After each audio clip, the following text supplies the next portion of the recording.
epekto ng mga contact lens sa mata sisaya sa atin. Ang mga nagbebenta sa Quiapo at sa Divisoria, bubulabugin. Nang makita raw ni Manuelito na nauuso ang pagsusuot ng mga mumurahing contact lens, pati siya nainganyo. Ang nabili ko pong contact lens ay kulay blue. Pero sa halip na maging blue eyes siya, na kulay sore eyes daw ang kanyang mga mata. Uwatata! Sila na mismo naglagay. Mga 3 oras po, naramdaman ko na parang hindi na komportable sa mata ko. Tinanggal ko na po. Tapos mga ilang minuto, nakangati na po. Tapos biglang namula, nagluluha. Pinayuhan daw siya ng doktor na sa mga lisensyadong optometrist lang bumili ng contact lens. Nadala na po ako baka tuluyan na ako mabulag Delikado pala sa mata mga contact lens na nabibili lang kung saan-saan. Dahil ayon sa mga eksperto, maaari raw itong maging sanhi ng tuluyang pagkabulag ng mata. Ang produkto nila, walang registration, certificate. Ibig sabihin, hindi natin magagaranti na safe yung produkto.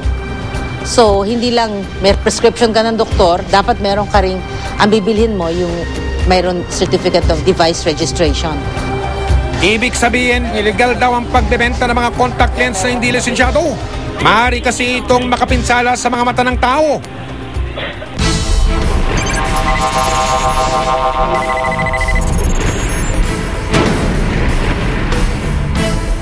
Kasama ang mga kinatawa ng Manila City Health Office, Manila City Public Assistance Office at Integrated Philippine Association of Optometrists o IPAO.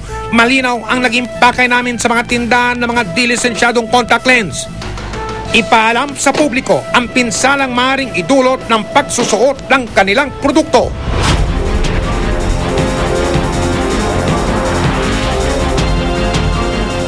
Sa Plaza Miranda, bubaba muna ang mga operatiba para magmanman sa mga tindahan. Nang makabili ng contact lens ang asset ng mga pulis, kanya-kanya ng kulasan ng mga operatiba. Pulis ha, pulis. Halatang nasurpresa ang mga nagtitinda sa biglang pagdating ng mga pulis. Wala. Business permit? Business permit. Business permit. Wala. License. Wala. Business permit, ibig sabihin hindi na. Wala. Wala yung pa. Inailam sa amin dito ng Opo, inailam. Sa ano yan, sa kaibigan namin. Sa kaibigan. Pero sino po nagtitinda? Ako yung nagano. Ikaw po yung nagtitinda? Oo. Pero probado ba ng BIPAD yung contact lens na binibenta? Ay, sir, Registered ba yan? hindi ko kasi po alam kasi ako lang po yung nagbabantay. Hindi po ako kaya. Kaya wala na silang nagawa ng samsaming ang mga illegal nilang paninda. Samantalang sa Divisoria, sinugod na rin ang mga operatibang ikalawang palapag ng isang sikat na mall. Natunto nila kagad ang mga tindang nagbebenta ng contact lens. Mga taga-Manila City yung ganit ka.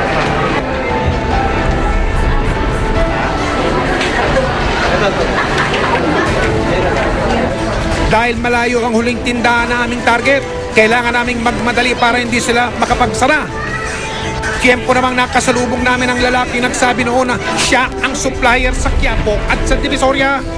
We would like to check your merchandise. Hindi siya nakaligtas sa mga operatiba. Are you the owner, sir? Yeah. Nang tanungin siya kung may laman ang kanyang stock room, mariin ang kanyang naging pagtanggi. Take your picture. Pero nang akyatin ito ng mga operatiba, malinaw na tumambad ang kahong-kahong contact lens. Bad bag sinungaling, kuya. Ano yung mga nasa maliliit na bote niyan, sir? Mga contact lens ito. Medical device ito. Hindi dapat kung sino-sino lang magbebenta at mag-fit niyan.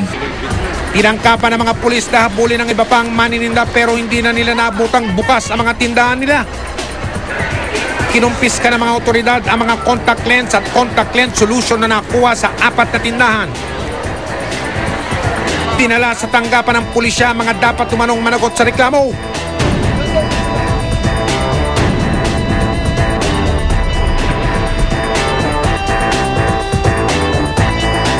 Makikipagtitigan sila ngayon sa kasong paglabag sa Food and Drug Administration Act of 2009.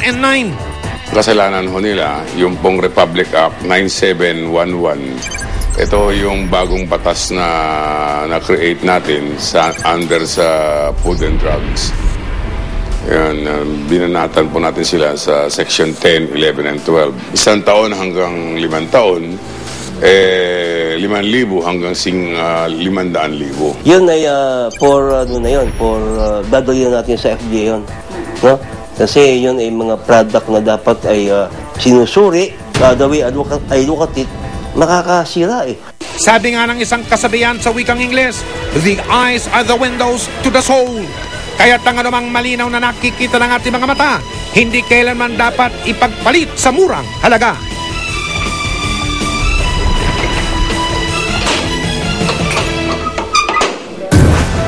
Hanggat may anomalya, hanggat may napi, patuloy tayong umaksyon, kaya makipagtulungan po kayo sa investigador, ang mga abusado at ang mga manloloko. Huwag natin tatantanan. Hanggang sa muli, ako po ang inyong kapuso Mike Enriquez at ito ang investigador.